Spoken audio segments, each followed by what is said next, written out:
बिस्मिल्लाहिर्रहमानिर्रहीम। अस्सलामु अलैकुम। तारीख़ी हवालों से मालूम होता है कि कौम आद दो कौमों को कहा जाता था, आद औला और आद सानिया। नाज़रीन ग्रामी, आद सानिया को हम कौम समूद के नाम से जानते हैं, जिनकी तरफ हज़रत सालेह मबूस हुए, जबकि हमारी आज की वीडियो का मरकज़ आद औला है, जिनकी तरफ अल्लाह ने हज़रत हूद अलैहिस्सलाम को मबूस फरमाया। तारीख़ी हवालों का अगर बग़ौर मुताला किया जाए तो हमें पता चलता है कि दुनिया की ताकतवर तरीन कौमों में से सरफ़हरिस्त कौम आद है। बैर अरब और बैर अहमर के दरमियान होरमुज़, अमान, बहरीन और मगरबी यमन का वसी और इस इलाके के साथ एक सहरा है जिसे अहलकाफ कहा जाता है, और यही अहलकाफ कौम आद का मस्कन था। लेकिन अब ये एक ख़तरनाक सहरा के अलावा कुछ नहीं है। खुश्क रेत के ऐसे बुलंदो बाला टीले हैं कि अगर कोई चीज़ इनमें गिर जाए तो लम्हों में गर्क हो जाए। बेशक ये सहरा अल्लाह पाक के अज़ाब की एक बहुत बड़ी निशानी है। किसी ज़माने में ये इलाका सरसब्ज़ और शादाब बागात, ठंडे पानी के चश्मों, आबशार और बहुत ऊंची इमारतों और किलों से भरा पड़ा था। इस इलाके में इस वक्त की दुनिया की सुपर पावर कौम यानी कौम आद आबाद थी। वो इंतहाई ताकतवर और मालदार कौम थी। तारीख़ की किताबों में इनका कद 40 हाथ और उम्र तकरीबन 1000 साल के करीब हुआ करती थी। इस कौम पर अल्लाह ताला का इतना करम था कि इसके जिस्म को बीमारी तक नहीं लगती थी। ये मरते दम तक जवान और ताकतवर ही हुआ करते थे। यही वजह थी कि ये कौम हर तरफ फैलकर दुनिया की सबसे ताकतवर कौम बन गई थी। अल्लाह ताला कुरान पाक में अरशाद फरमाता है कि इन जैसी कोई और कौम किसी और मुल्क में पैदा नहीं की। कौम आद के मस्कन अहकाफ के बारे में भी अल्लाह पाक कुरान में अरशाद फरमाता है, हूद को याद करो जब इसने अपनी कौम में अहकाफ में डराया। ये कौम 13 कबाइल पर मुश्तमिल थी और ऐसी ताकतवर थी कि इस वक्त की दुनिया की अगर सुपर पावर कहा जाए तो ये गलत ना होगा। कौम आद का एक मर्द 10 मर्दों से बआसानी लड़कर जीत सकता था। इनकी औरतें जुड़वां बच्चे पैदा करती थी। औरतें एक ही हम बिस्तरी से हमल में हो जाती थी, और यही वजह थी कि ये इनकी तादाद भी इस वक्त की कौमों में सबसे ज़्यादा थी। अल्लामा जलालुद्दीन सवोती लिखते हैं कि कौम आद के मर्द जब जंग में जीती हुई किसी गैर कौम की औरत से हम बिस्तरी करते थे तो वो पहले ही हम बिस्तरी में जान से चली जाती थी। तूफ़ान नूह के बाद बुत परस्ती की शुरुआत इसी कौम ने की थी। ताकत के नशे में ये लोग अल्लाह ताला को भूल चुके थे और इन्होंने बुतों को अपना खुदा मानना शुरू कर दिया था। इस कौम ने अल्लाह ताला की वहदानियत को छोड़कर बेशुमार बुत बना लिए थे और ये हर तरह की बदकारी और गुनाहों में पड़ गए थे। अल्लाह ताला ने इस कौम पर हज़रत हूद अलैहिस्सलाम को नबी बनाकर भेजा, अरशाद बारी ताला, और हमने कौम आद की तरफ इनके भाई हूद अलैहिस्सलाम को भेजा। इन्होंने कहा कि भाइयों, अल्लाह ही की इबादत करो और इसके सिवा तुम्हारा कोई मबूद नहीं। क्या तुम डरते नहीं? तो इनकी कौम के सरदार जो काफिर थे कहने लगे, तुम हमें कम अक्ल नज़र आते हो और हम तुम्हें झूठा ख्याल करते हैं। फिर हमने हूद अलैहिस्सलाम को और जो लोग इनके साथ थे इनकी नजात बख्शी की, और जिन्होंने हमारी आयात को झुटलाया था इनकी जड़ें काट दी, और वो जब ईमान लाने वालों में से नहीं थे। जब हज़रत हूद अलैहिस्सलाम अपनी कौम में तबलीग शुरू की तो कौम के लोगों ने हज़रत हूद अलैहिस्सलाम को बुरा भला कहते हुए मजाक उड़ाना शुरू कर दिया था। इन लोगों ने हज़रत हूद अलैहिस्सलाम की किसी बात पर यकीन नहीं लाया। हज़रत हूद अलैहिस्सलाम मुसलसल 50 साल तक अपनी कौम को अल्लाह ताला का पैगाम पहुँचाते रहे और इस कौम को बदकारियों से बाज आने की नसीहत करते रहे। ये कौम जहालत में इस कदर मगन थी कि इस कौम को हज़रत हूद अलैहिस्सलाम की बातों का कोई असर ना होता। हज़रत हूद अलैहिस्सलाम ने अल्लाह ताला के हुक्म से अपनी कोशिश जारी रखी। कौम आद के 13 कबाइल में से 2 ही बड़े कबीले थे जिनका नाम कलमान और खलजान था। इन दोनों कबीलों के पास सारी कौम की सरदारी थी। जब हज़रत हूद अलैहिस्सलाम ने इनको अल्लाह ताला का पैगाम पहुँचाया तो कुलमान कबीले ने हज़रत हूद अलैहिस्सलाम की मुखालफत कर दी, जबकि कबीला खलजान ने हज़रत हूद अलैहिस्सलाम की दावत पर लब्बैक कहते हुए ईमान ले आए। इस तरह हूद अलैहिस्सलाम को कबीले खलजान की हिमायत मिल गई, जिसकी वजह से बाकी कबीले हज़रत हूद अलैहिस्सलाम को जिस्मानी नुकसान पहुँचाने से बाज रहे। जो लोग हज़रत हूद अलैहिस्सलाम की जान के दुश्मन बने हुए थे वो कबीला खलजान की ईमान लाने की वजह से हज़रत हूद अलैहिस्सलाम से दूर हो गए। इस कबीले के अलावा पूरी कौम में कोई भी कबीला ऐसा नहीं था जो हज़रत हूद अलैहिस्सलाम पर ईमान लाया हो।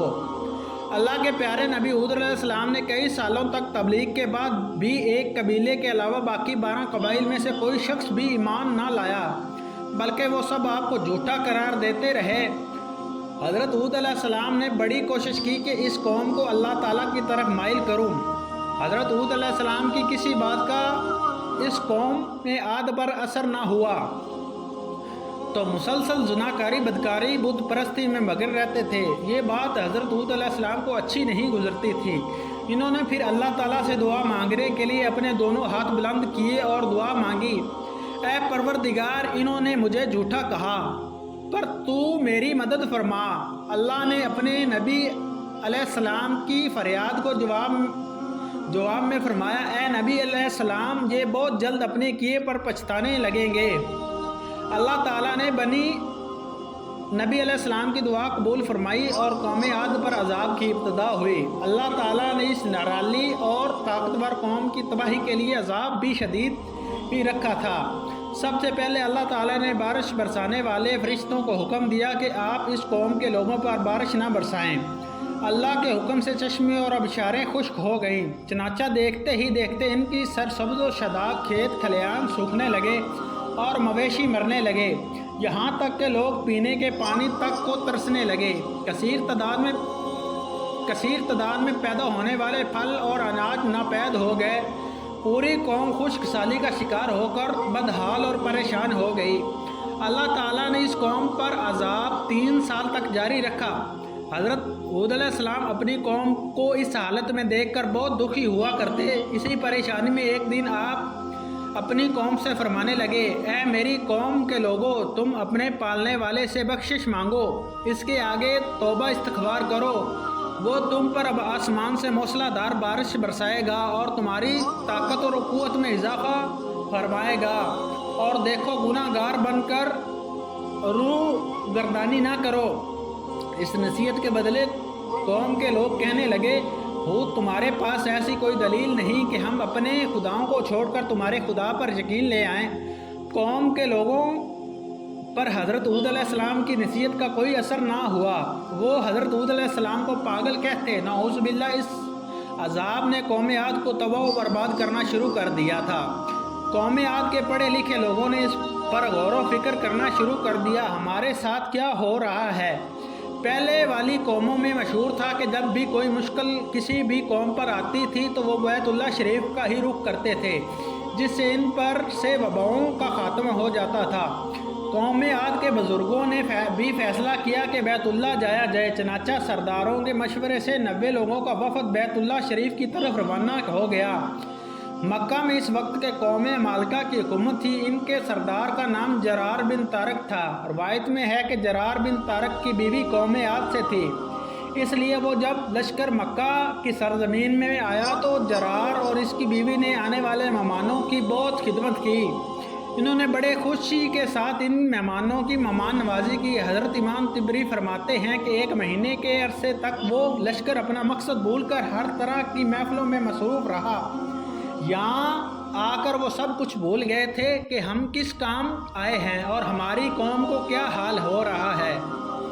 एक दिन जरार ने अपनी बीवी को कहा कि तुम गाने वालों से कहो कि इनको अशारों के ज़रिए याद करवाएं कि वो किस लिए यहाँ आए हैं। फिर एक रात महफिल में गाने वाले ने इशार पढ़े, जिससे इनको याद करवाया गया कि कौम आद के इन 90 लोगों को मक्का आने का क्या मकसद था। वो कहने लगे कि हम तो बैतुल्लाह शरीफ में अजाब को दूर करवाने की इस्तदा लेकर आए हैं। और वो सब इकट्ठे होकर बैतुल्लाह शरीफ की तरफ रवाना हो गए। वहाँ जाकर सब ने रो रो कर अपने खुदाओं से दुआ की, ऐ हमारे खुदाओं, हमारी कौम से वो अजाब उठा लें। इधर ये 90 लोगों का वफ़द दुआ कर रहा था कि ये दुआ ख़त्म होने से पहले ही मक्का में काले बादल छा गए। ये देखकर लोग खुशी से उछल पड़े कि हमारे खुदाओं ने हमारी फरियाद सुन ली, अब ज़रूर बारिश होगी।